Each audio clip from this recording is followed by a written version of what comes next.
Hello there Hollows, and welcome to another video. This is my first video in well over a year, and I apologise for that. I will talk about that more at the end, because I know there's probably potentially going to be new viewers or whatever who don't care about all that stuff and want to get straight to the point of the video. So, I want to talk about this whole FromSoftware thing that's going on, where Sony seem to be buying the parent company that owns FromSoftware, and therefore could end up essentially being majority majority shareholders of FromSoftware, which would basically mean that they can dictate whatever they want FromSoftware to do, which is not a good thing for a company like FromSoftware. Now, FromSoftware, of course, have, anyone that's watching this video, you're going to know about FromSoftware. That's why you're watching the video. You know that they are an incredibly consistent developer. They have released banger after banger, if we're talking about it in those kind of terms.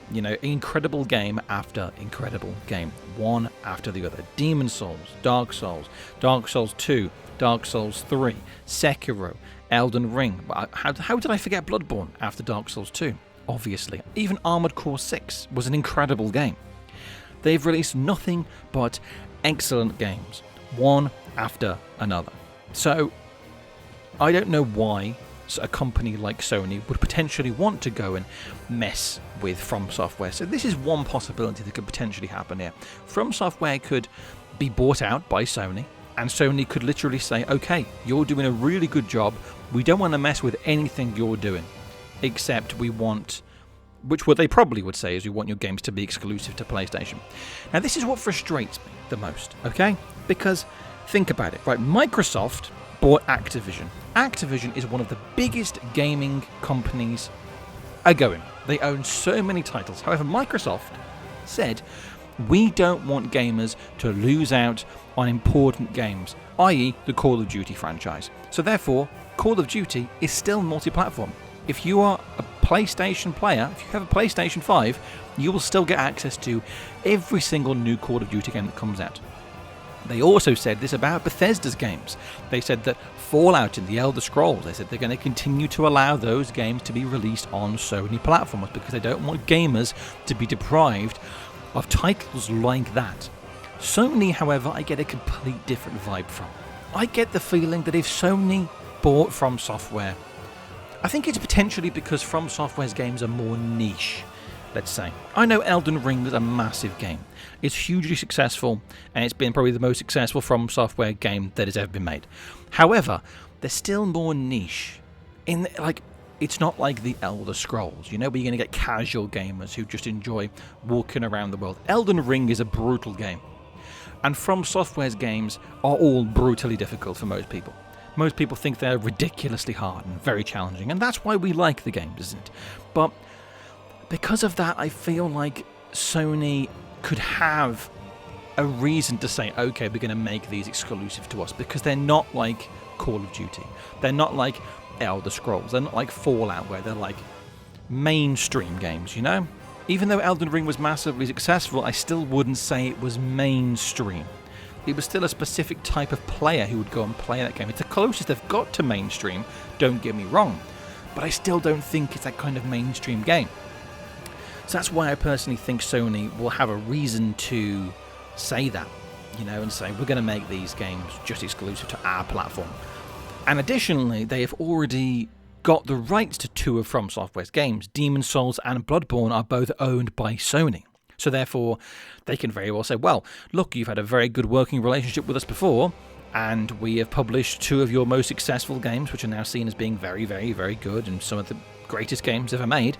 So they could very easily say, okay, well, we've done this, so therefore, we want you to keep making exclusive games for us. And FromSoftware would have to say yes if Sony become majority shareholders. They will just have to. Now, I saw a video by, Penguin Zio or something his name is, that one YouTuber. And he was saying that he personally thinks Sony would mess with FromSoftware and start demanding them to make different games. I don't think they would do that, because I know Sony do sometimes mess with companies, but if you still look at a company like FromSoftware with the track record that they have had, I don't think they would mess with that, personally. Now, FromSoftware, as far as I'm aware, have already divided themselves into two teams. They did this shortly before, I think it was around the Elden Ring time or something. They've done it before, obviously, with Dark Souls 2 and Bloodborne being worked on at the same time. And they also did it again with Armored Core 6 and Elden Ring Shadow of the Erdtree being worked on simultaneously. So they've done this before. It wouldn't surprise me if Sony pushed them and said, okay, we want one subsection of FromSoftware to always be making a Souls-like game, you know? Or something that's got the same DNA as Elden Ring / Dark Souls. I could very easily see them doing something like that, where they want them to, okay, we always want half of your company to always be doing something like that. And the other half can go and experiment with, like, you know, your Sekiro games or whatever. Or Armored Core games, you know, which still have Souls DNA, but they're not out and out Souls-likes, you know. They still have a bit of DNA in there, but they don't have that fancy setting, you know, with your sword and board kind of gameplay and your stamina management, all this kind of stuff. So, but I don't think they would go and mess too much with how they do things. Because again, if you see a company that's got such an amazing track record, I don't think they'd mess with it too much. Now, the one amazing benefit we could get out of this is a Bloodborne remake or remaster or something or other, you know? I mean, think about it. What better way for Sony to say we have bought FromSoftware than to say, okay, we're going to go and do a Bloodborne remaster on the PlayStation 5 running at 60 frames per second with 4K resolution. I mean, it would at least be a slight benefit, wouldn't it? And surely, I'm pretty sure that would be a very quick thing for FromSoftware to do. I mean, Sony could do that themselves if they wanted to, but you know, they're too lazy, clearly, because they haven't done it already. But also, you know, if Sony were going to go and intervene, they could say, okay, FromSoftware, we want you to go and do a Bloodborne 2. And you know what? I know that's not the kind of game that FromSoftware would probably want to make. And I always say, you know what, you can tell when a game has been forced into development because it doesn't feel like it has passion put into it.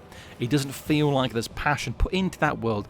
And in my personal opinion, I've always said on this channel, you can feel it in the game. You can feel if a game's been made with passion, you can tell. Because every little inch of that world usually got something in there to like and something. You know, I believe Lies of P, you can feel it in there as well. I believe Lies of P was definitely a passion project by that team. And I think you can tell when you play the game. Now, Bloodborne 2, potentially, if Sony made FromSoftware make a Bloodborne 2, you could potentially have that issue where you're not going to be able to tell. You won't be able to feel passion in the world. You won't be able to tell that it's been made by a company that wanted to make that game because they didn't want to make it and they were forced to make it. And I think that's a danger that you might potentially have if Sony were to go and force FromSoftware to make games they don't want to make, but I also feel, like I said before, I don't really think Sony would be at that level of wanting to micromanage every single aspect of FromSoftware, because you've got an esteemed developer like that, why would you want to, you know? Now, this does lead me to something, though, like, this is moving away from sort of what my channel's about, but I really don't like this whole console exclusivity thing, personally. I think it's so stupid, and the only people that lose out is the gamers. And I think that's what Microsoft was trying to get at when they said about the Call of Duty Elder Scrolls thing, that they're not going to go and make them exclusive games. I feel like that was a little hint at Sony saying, look, we've bought these massive developers here because we want to look good. We want to pull the gamers back to our side, but we don't want to seem like we are just forcing people to our platform. You know? They didn't want gamers to get too frustrated about it. They didn't want gamers to lose out too much.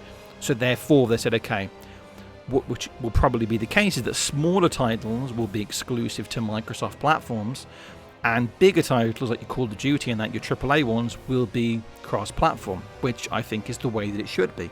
Now, again, I think in my opinion, this whole situation depends on whether Sony is going to follow that philosophy themselves, or whether they're going to not listen to Microsoft and they're going to be more egregious and they're going to make those games exclusive to their platforms. But this is not the best time really to be a FromSoft fan. It really isn't. It's a bit nerve-wracking. Also, we don't even know what FromSoftware are making next. They could come out with some kind of, like, you know, ridiculous, you know, space shooter, you know, where you're like a spaceship and you're shooting up alien robots or something in space. I don't know. You know, they could come up with something ridiculous. I don't think they would do because they're From Software, but, you know, it is a nerve-wracking time to be a From Software fan when we don't know what they're doing. Shadow of the Ochu was very good, by the way. I haven't talked about it on the channel yet, but it's very good. And I will be doing some videos on that soon. Now, I want to quickly talk to my subscribers briefly here, because this is my first video in well over a year. I've had some massive personal situations going on, personal life situations, you know, which aren't the best, and I really didn't feel like making content. However, my plan is to only focus now on long-form content. Now, I know this video isn't long-form content, and it's also unscripted, but my plan is to predominantly focus on long-form content for the channel, for the most part. Analysis videos are going to be coming back, and I'm going to continue to do that, because I know that's what people always wanted from this channel, but they take a hell of a lot of work to do those videos, you know? Because I'm very much a perfectionist with my videos. I don't want to put out a video that I didn't want to make, and I think my Dark Souls 2 critical analysis, even though it did very, very, very well, and the majority of my subscribers have come from that video, my Dark Souls 2 analysis, I'm not proud of it, because I did put quite a bit of work into it, don't get me wrong. It took me a very long time to make that video, but I did a blend of scripted and not scripted, which I'm not too happy about, and I feel like I did really gloss over certain areas that I didn't want to do, and then I focused on Scholar of the First Sin when I should have really talked about both the original version of the game and the Scholar version of the game, and these are the kind of things that I don't want to have those issues. So if I'm going to do a critical analysis video, I'm going to do it right. So my next analysis video is going to be Doom 2 critical analysis, probably. I've been working on it quite a lot. I've recorded most of the footage for it, and I've started typing up the script. I want to do that more to just try and get the ball rolling again, get the motivation going before I work on Bloodborne, because I don't want to do my Bloodborne analysis because people have been waiting for it for a long time. I don't want to do my Bloodborne analysis and have people and rush it, and don't have it be what people have been wanting. So I'm working on the Bloodborne analysis. I'm collecting the gameplay bit by bit, and I am working on it. But, you know, I don't want to rush it. I'm not going to put a time frame on it, but it's going to be probably, you know, in the next couple of months, let's say, it'll be released. But when it comes out, it's going to be very, very fully fleshed out, and it's going to be, you know, everything that you want to see in that kind of video. But anyway, thank you all for watching. I hope you all enjoyed this video. There'll be more videos coming. I'm going to try and do at least a video a week, probably. Maybe a video a week, let's say a video a week. I will commit to a video a week of some kind. A video a week, and then I'll keep making my analysis videos. But every video is going to be, you know, a good discussion point that I make in the meantime, you know, so that you know that I'm not dead, I'm not gone, I'm still here, still making videos, and that will continue from now on. So if you enjoyed this video, make sure you like, comment, subscribe, and that's it. Thank you for watching. Have a good one.